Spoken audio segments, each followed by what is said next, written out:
दोस्तों ये कहानी एक गरीब किसान की है जो एक छोटे से गांव में रहता था।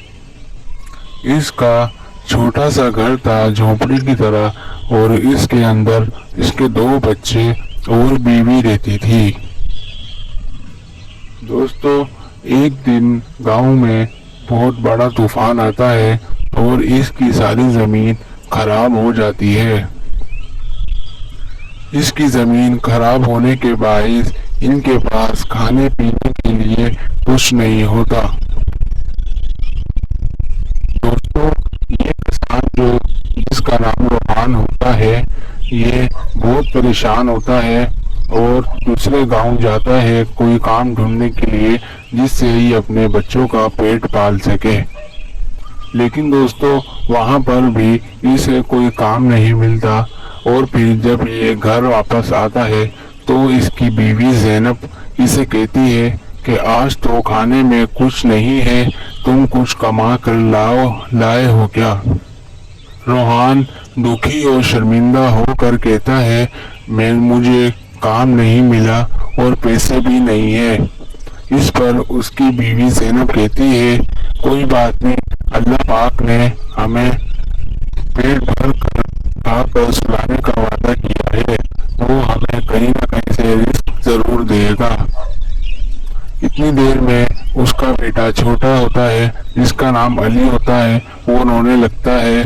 वो कहता है कि मुझे खाना चाहिए। फिर उसकी बहन जिसका नाम अस्मा होता है वो किचन में जाकर देखती है तो वहां पर एक रोटी होती है।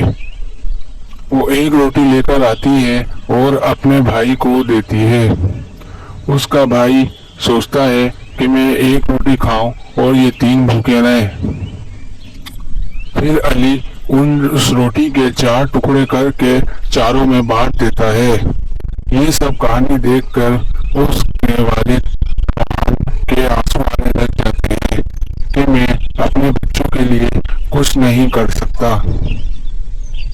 फिर उसकी बीवी ज़ैनब उसे कहती है कि कोई मसला नहीं, अल्लाह पाक ने हमें खिला कर सुलाने का वादा किया है। वो दुआ करती है। इतनी देर में एक पड़ोसी उनके लिए खाने से भरा थैला लेकर आता है।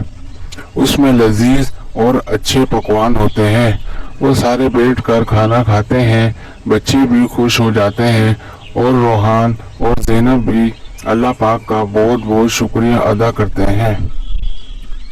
तो दोस्तों इस कहानी से हमें ये सबक मिलता है, हमें हर हाल में अल्लाह पाक का शुक्र अदा करना चाहिए और अल्लाह पाक से ये उम्मीद रखनी चाहिए कि वो अपने बंदों को भूखा नहीं सुलाता।